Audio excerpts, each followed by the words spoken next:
Komo nih cuma pengen jualan doang gitu kan, bayangan kita kan gitu kan. Bukan tim elit yang disuntik dana besar kayak City atau Chelsea.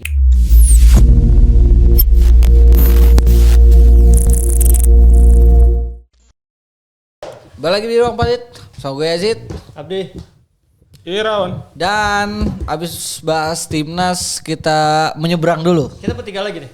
Iya bertiga lagi karena tadi berempat Mas Rifki mau kritik-kritik biasa. Oh, iya. Dia lagi pakai jersey timnas makanya biar masuk. Gatel dia gatel.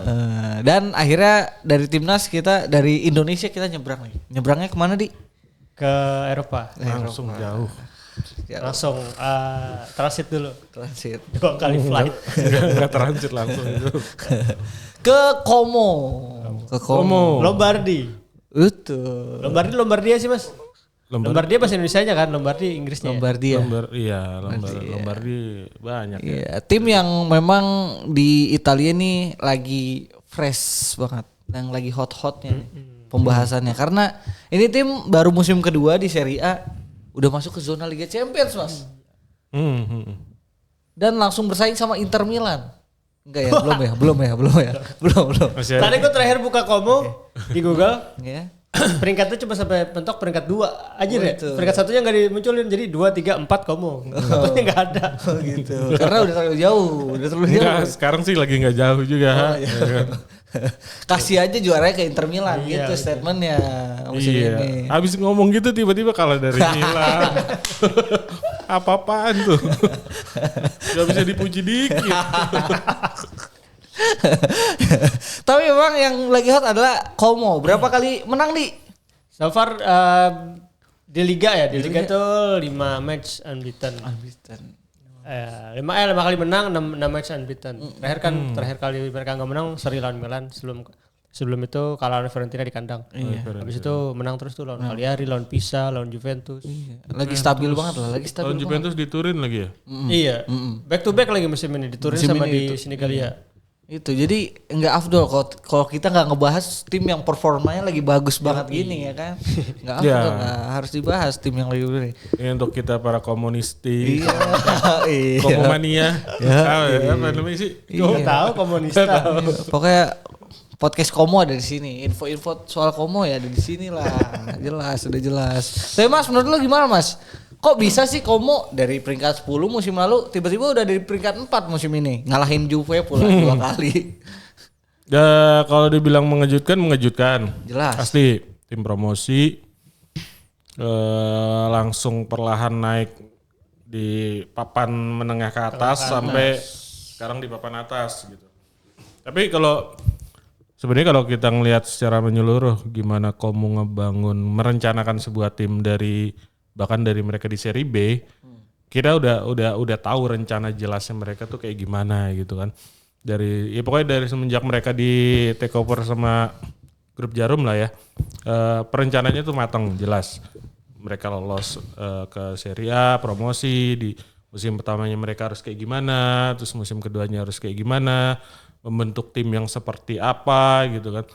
Dari Fabregas juga masuk kan, Fabregas kan bukan yang membawa Como promosi ya, tapi ketika Como udah di Serie A, Fabregas yang mengambil alih, walaupun ya awalnya dia kan sebagai salah satu pemegang saham juga kan kalau nggak salah, owner, salah satu pemegang saham minoritas bareng Thierry Henry juga kan, dia tiba-tiba jadi pelatih, sempat banyak keraguan karena ya Fabregas kan belum banyak pengalaman di dunia kepelatihan di level elit gitu kan. Sampai akhirnya dia megang Como, oke lah Como tim promosi gitu. Gak apa-apa lah Fabregas gitu. Tapi akhirnya semua tuh perlahan-lahan membuka mata kita gitu. Dari keraguan-keraguan itu bahkan ketika mereka ngambil pemain-pemain tua, Varane, Reina, Sergi Roberto, siapa lagi? Alberto Moreno dan lain sebagainya gitu kan. Como nih cuma pengen jualan doang gitu kan, bayangan kita kan gitu kan, pengen jualan pemain-pemain senior, pemain-pemain mantan bintang dunia gitu kan. Tapi mereka nggak punya visi yang besar, nggak punya target yang benar-benar ambisius gitu, cuman ya sekedar secara inilah, secara mungkin brandnya aja lah gitu. Tapi yang kita nggak ketahuin tiba-tiba itu jadi etalase Como, ada Fabregas, ada pemain-pemain kelas dunia, Varane dan lain-lain. Padahal di balik itu mereka juga ngerekrut pemain-pemain muda potensial gitu kan. Pemain kayak Nico Pas diambil, pemain Asane Diao, Baturina, terus Dacunha, terus Maxim Kakwe dan lain sebagainya gitu. Pemain-pemain yang potensinya gede tapi belum dioptimalkan gitu kan. Sampai akhirnya pemain-pemain tua perlahan-lahan tersingkir gitu kan di musim kedua apalagi. Mayoritas pemain-pemain muda walaupun ada Morata nyempil itu pun cuman ban serep akhirnya kan. Dan akhirnya kelihatan jelas arahnya Como tuh seperti apa. Mereka ingin memaksimalkan bakat-bakat muda yang potensial gak cuman di Italia. Bahkan mereka sangat minim pemain Italia kan. Hampir gak ada pemain Italia yang main di starting 11.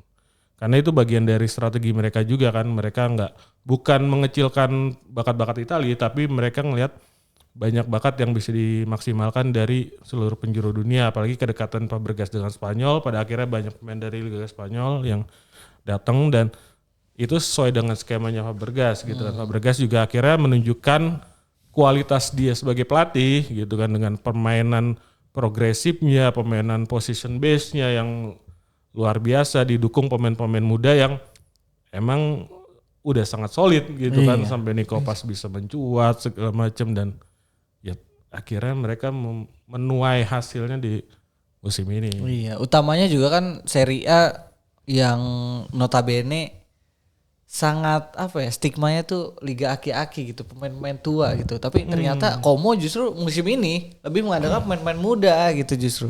Kalau menurut lu apa kuncinya? Apa emang Fabregas kah atau apa?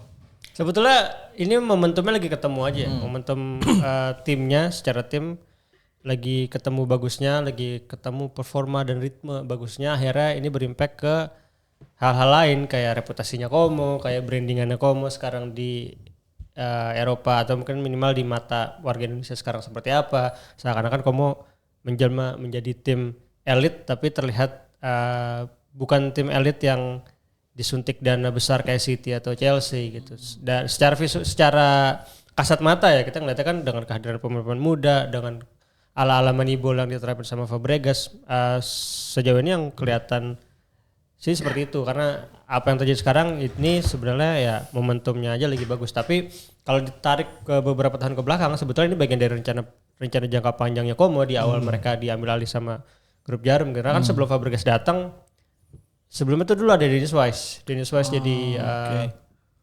direktur teknik, direktur olahraga atau direktur of football ya. Mereka bilang direktur of football. Sebelum challenge-nya masing-masing direktur tuh beda-beda. Ketika Dennis Wise udah datang, PR-nya tinggal gimana nge-restrukturisasi tim. Sebelum Dennis Wise itu ada namanya Michael Gandler. Itu dia datang benar-benar pada saat Como lagi di Serie D, stadion hancur, jelek, atap mau rubuh segala macam. Tapi kendalanya, gue mau renov nih, tapi nggak boleh sama Pemda setempat gitu karena banyak lah birokrasi yang harus dilewatin. Chapter itu selesai, datanglah Dennis Wise. Dennis Wise itu pernah cerita di salah satu interview sama Sky. Kita emang rencana kita ngebangun tim ini jangka panjang. Kita nggak money based. Jadi dia tuh cerita tuh di wawancara Sky. Gue udah ngomong ke beberapa pemain yang menurut gue bisa ngebantu tim ini, ngebantu proyek inilah. Fabregas termasuk salah satu yang antusias. Dia nggak bicara soal duit.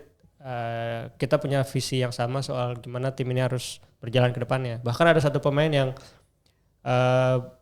gue ajak ngobrol belum apa-apa, duitnya berapa, lu punya duit berapa, itu langsung gue kata Dennis Wise gitu. Jadi memang ini bagian dari rencana jangka panjangnya Como sebagai tim ya, evolusi Como sebagai tim. Nah ketemulah musim ini jagonya ya, jadi momentumnya dapat aja gitu. Jadi kalau soal pemain siapa, pemain muda akhirnya Nico Pas bersinar segala macam itu ya hasil tempaan-tempaan teknis lah ya. Tapi di luar itu dari kacamata yang lebih besar secara klub ya ini sebetulnya masih bagian dari evolusinya Como. Como belum kemana-mana kan, masih di peringkat 4 gitu. Iya. Masih di peringkat 4. Masih. Iya maksudnya securing zona Liga Champions juga belum gitu kan. Kalau sekarang di gadang-gadang masuk zona Liga Champions belum juga gitu. Paling banter ya minimal Como main di Eropa lah musim depan gitu. Tapi itu sih apa yang bikin Como sekarang akhirnya terlihat jadi tim bagus ya, racikan Fabregas di beberapa tahun belakangan. Keleluasaan yang dipunya sama Fabregas sejak dia main, punya saham, artinya dia juga Fabregas terlibat secara langsung bertanggung jawab keberlangsungan tim ini. Jadi nggak cuma main, gajian terus pulang. Gitu. Jadi artinya Fabregas juga bantu mikir gimana tim ini supaya bagus. Akhirnya dia jadi pelatih dan ya timnya bagus. Iya, tapi yang jadi menarik adalah kalau nggak salah di wawancara terakhir ya Pak Mirwan ya, itu yang bilang bahwa ya bodoh lah kalau kita berpikir bahwa Fabregas akan selamanya ada di tim ini gitu. Iya. Bahwa Fabregas pasti nanti kalau ada kesempatan dia pasti akan Milih Barcelona atau Arsenal atau Chelsea, yang mana itu dia legenda klub-klub tersebut gitu. Tapi ada satu hal yang dia iniin ke Fabregas adalah kalaupun dia nanti pergi, dia yang memilih gitu. Berarti itu lo kalau mau resign cari dulu penggantinya satu. Iya, jatuhnya gitu ya. Tapi paling tidak maksudnya yang bisa memberikan keberlanjutan dalam proses. Karena kan sayang banget kalau proses yang udah ada tiba-tiba datang orang baru yang dia tuh sama sekali nggak tahu apa-apa gitu kan, sayangnya mungkin seperti itu. Walaupun di dunia sepak bola kita juga nemu beberapa case pelatih cabut, dia nunjuk orang ini, ya nggak semuanya berakhir sukses. Iya. Ya, yes gitu kan misalnya. Iya. Oh ya jelas. Arne Slot gitu kan beda. Arne Slot tapi juara kan musim pertamanya. Ya itu maksud gue itu. Iya. Jadi walaupun musim sekarangnya. Artinya kan Fabregas juga, gue nggak tahu Fabregas kayak Indra Jegel. Pemain-pemain agak lain kan dikasih saham juga tuh di Imaginary. Jadi mereka juga harus gimana caranya film ini laku, promo segala macam. Nah Fabregas juga, lo kalau mau tim ini bagus, kalau lo mau dapat pemasukan lebih besar karena lo punya saham sini, ya bantu kita mikir dong gimana caranya tim ini lebih baik. Ya udah, jadinya dia ngelatih dengan ngambilin pemain-pemain muda, pemain-pemain low budget, tapi timnya jadi gitu. Tapi kalau dipikir-pikir low budget juga kan sebenarnya enggak gak sih? Waktu itu apalagi Mas? Ingat gak waktu yang ex pelatih Juve Igor Tudor ya? Yang bilang bahwa ini nih Como tim kecil bohongan. Iya, jangan percaya kalau ini tuh tim kecil. Seakan-akan terlihat sebagai tim elit tapi bukan kayak City, kayak bukan Chelsea. Iya kan sebenarnya yang di highlight oleh media-media di Italia itu kan backgroundnya pemiliknya Hartono kan sebagai orang kaya, orang tajir mampus gitu, akhirnya dibandingkan dengan pemilik-pemilik klub di Italia lain yang timpangnya banget gitu kan. Malah sebenarnya kan kalau kita lihat spendingnya Como, kalau kita lihat sebenarnya lebih gede di non sepak bolanya. Nah, ya pada akhirnya kan model bisnis yang dibangun Como ini sama model mereka perencanaan ke timnya ini kan memang mereka punya duit, tapi bukan berarti mereka membeli pemain jor-joran, membeli membeli kesuksesan gitu kan. Yang dilakukan ya gimana ngebangun sesuai perencanaan, alokasi bisnis lainnya, alokasi duit lainnya, ya bagaimana mengembangkan klub ini sebagai sebuah entitas yang besar gitu kan. Bahkan nggak cuma klub, tapi juga lingkungannya gitu kan yang dibangun oleh Jerome. Iya, apalagi kalau nggak salah di Italia juga kan pernah terjadi beberapa kali ya, maksudnya AC Milan ketika datang pemilik baru terus langsung jor-joran, akhirnya gagal lagi tuh waktu Cina ya. Yang Cina yang dia beli Bonucci apa segala macam. Oh, Lee Yong Lee ya. Apalah itu. Iya. Oh, bukan Inter ya, yang trio Belanda, beda ya? Oh, beda. Jerman. Oh, Jerman. Belanda. Ya maksudnya AC Milan juga kan pernah melakukan itu ketika datang dana segar gitu. Mereka malah investasinya di pemain gitu. Nah, sedangkan kayaknya Como ini beda nih gitu kan. Investasinya di brandingan, di make up. Fondasinya yang dibangun. Itu. Jadi kalaupun nanti Fabregas pindah, siapa pemain-pemain ini kan pemain-pemain banyak kayak pemain Madrid yang dari Madrid itu kan pinjaman. Bukan pinjaman sih pemain ini, tapi ada klausul buybacknya gitu. Di Madrid kan emang gitu. Iya, artinya ketika Madrid butuh ya asal tarik aja tuh Madrid ya kan. Malas aja tuh Madrid ya. Malas pindah pemain kan. Pindah pemain karena kan brandingnya Madrid udah terlalu besar nih. Jadi kayak buat ngasih pemain muda tuh agak berat lah gitu. Beda sama Barcelona yang brandingannya memang lulusan La Masia yang jadi bintang gitu. Beda. Ya jadi, Barcelona kan sampai rumput aja dijual kan. Dijual akhirnya karena berat jujur berat.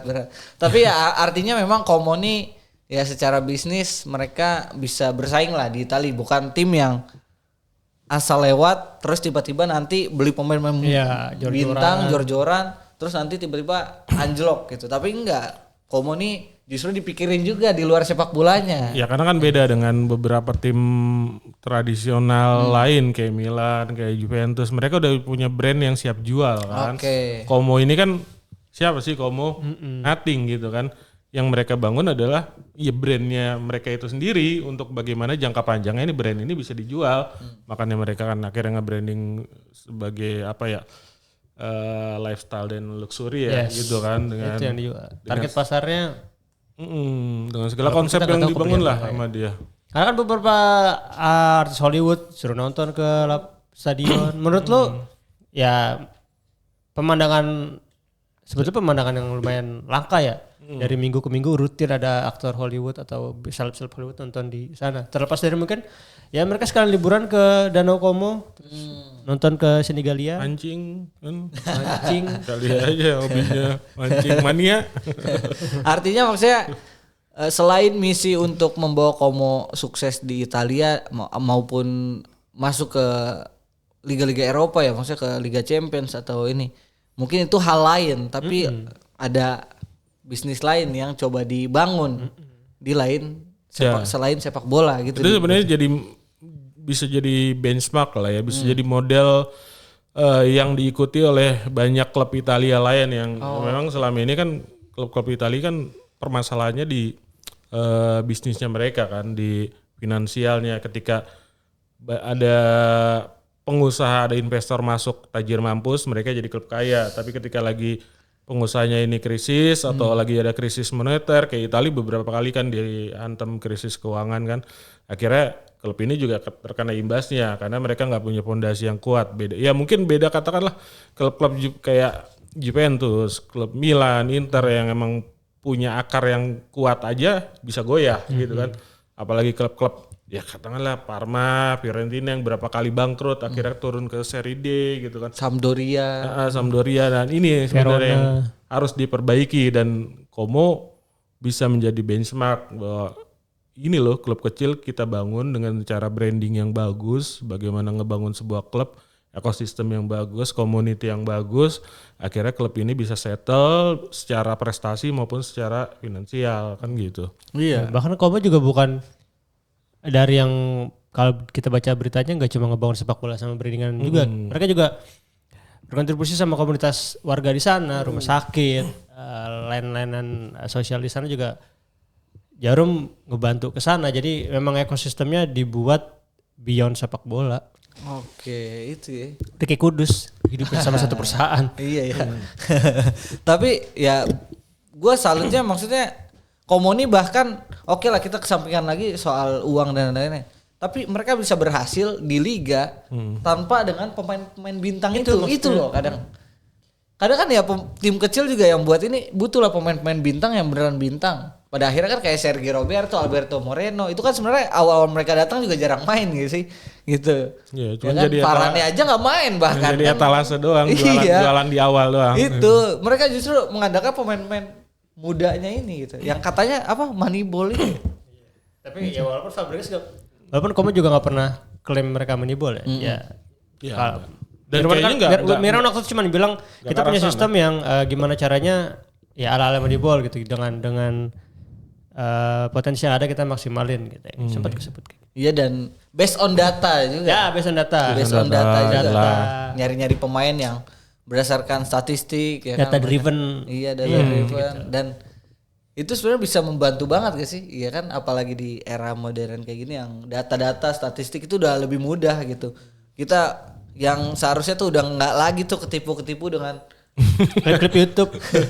Iya. Ya apalagi untuk klub-klub yang base-nya Moneyball ya itu kan data driven penting banget gitu kan, gimana Brighton apalagi siapa sih Orlando Bloom ya? Siapa sih ininya? Siapa? Tony Bloom. Tony Bloom kan punya perusahaan ya pokoknya itulah data-data apalah gitu kan. Gitu. Dan ya itu salah satu part of ya mungkin ininya lah. Mereka justru kan investasi di situ yang lebih besar gitu untuk orang-orang yang bekerja di data analisnya itu loh. Itu yang mungkin harusnya diikuti tim-tim Indonesia juga gitu. Iya. Persija udah mulai melakukan itu kok. Oke. Makanya analisisnya ke timnas. Oke. Oh iya. Timnas ya. Ya Persib juga kan kalau nggak salah yang diinin kan kata head communication-nya juga ngomongnya mereka ada nyari pemain asing utamanya dari data yang diminta oleh Bojan Hodak gitu kan. Beberapa tim. Tadi Komo juga ada orang Bandung loh. Oh iya. Pelatih. Oh iya. Ya kan Dani. Kang Dani. Dani Komo. Kang Dani Komo. Dani Komo. Iya, itu juga salah satu tim ini kan scoutingnya juga berarti ya dia. Kalau nggak salah tim akademi apa pelatih tim Iya, akademi? akademinya. Nah, itu kan berarti ada peluang yang terbuka. Nggak terbuka karena kan kebentur non EU segala macam. Dulu kan Brilian Aldama, David Maulana sama Bagus pernah coba. Ya satu dan lain hal lah. Iya. Ya, lagi pula kan dibantah juga kan. Kenapa Komo nggak ngambil pemain Indonesia gitu kan? Nggak salah pernah ditanya gitu kan. Akhirnya dijawab, ya gimana pemain Indonesianya yang gimana dulu gitu. Tetap Itu kan mereka- waktu si JHS lagi Tom Hai. nyari Iya. klub. Tom Hai ya? Tom Hai. Itu maksudnya ya sesuai gak dengan kebutuhannya Fabregas gitu kan kalau nggak salah pada akhirnya. Ya kan persetan nasionalisme gitu apaan biarpun gue orang Indonesia nih penirwannya pemiliknya tapi nggak urus. Nirwan mas, kalau Nirwan pemilik klub lain. Iya Mirwan Suarso. Nirwan Bakri. Iya maksudnya kan artinya ya pada akhirnya itulah database. Nah itulah. Kalau kalian gimana? Optimis gak di Komo Apa? Liga Champions? Masih terlalu dini karena Juventus juga di bawah masih belum terlalu jauh ya. Tapi seenggaknya Eropa harusnya dapat lah. Eropa masih dapat. Masih rawan gimana mas? Sebenarnya kalau bagian dari rencana jangka panjangnya Komo ya musim ini mereka salah satu targetnya ke Eropa. Cuman kalau spesifik ke Liga Champions sih sebenarnya harusnya enggak gitu kan. Itu udah tinggi ya. Itu jatuhnya. bagian dari bonus lah gitu sebenarnya. Cuma kalau emang udah ke Liga Champions berarti kan mereka melompat lebih tinggi dari targetnya ya. Kalau ke Liga Champions sih sebenarnya bisa aja karena situasi di klub-klub papan atas ini emang lagi aneh sih gitu kan banyak yang fluktuatif naik turun kan. Milan habis menang lawan Inter akhirnya terseok-seok lagi emang target target Milan kan musim ini cuman setiap musim ini cuman menang lawan Inter doang gitu kan. Kalaupun Scudetto itu bonus gitu. Yang penting targetnya lawan Inter ya. Kamu kalau untuk ke Liga Champions masih make sense lah dengan performanya sekarang. Ini sama polanya kamu tuh beberapa tahun terakhir sejak dia masuk tuh seri D, mereka tuh punya pola 2 musim harus naik. Oh gitu. Jadi dari seri D nggak sampai 2 musim ke seri C. Seri C nggak sampai 2 musim langsung ke seri B. Seri B 2 musim tak naik seri A. Seri A musim pertama oke, musim kedua ya karena nggak ada promosi ke atas ya udah musim kedua Liga berarti Eropa. Oh, Eropa ya. Kalau gue sih sebagai fans ya optimis ya. Ya kita sebagai pendukung setianya. Waduh. Ya maksudnya Komo ya dengan performa yang ada yang ditampilkan rasanya jadi hal yang cukup realistis untuk masuk ke Liga Champions. Utamanya juga tim-tim kompetitor kayak AS Roma, Juventus. Kompetitor tuh. Kompetitor buat Liga peringkat. Champions iya loh. AS Roma, Juventus, Fiorentina, Udinese atau siapapun itu kayaknya masih terlalu terlalu fluktuatif. Nggak ada justru Komo yang lebih konsisten musim ini gitu. Ya lihat aja di klasemen kan Komo peringkat 4. Secara kekalahan juga mereka baru 5 kali kalah kalau nggak salah ya. 5 kali kalah ya salah satu yang paling minim kan salah satu. Produktivitas juga walaupun nggak yang tertinggi tapi salah satu yang tertinggi gitu. Kebobolan walaupun bukan yang terminim tapi salah satu yang terminim. Berarti kan segala aspek mereka udah memenuhi syarat untuk bisa menemani Inter di posisi 1-2 mungkin ya. Masa langsung kedua ya. Mungkin musim depan lah. Musim depan Juara. Ya, enggak bersaing dulu Liga Champions dulu. Oke. Itu dia kalau kalian nih pendukung Komo, menurut kalian optimis gak kalian Komo bisa tampil di Liga Champions musim ini atau jadi pesaing juara di musim depan? Coba tulis di kolom komentar. Sampai jumpa di episode berikutnya. Ciao.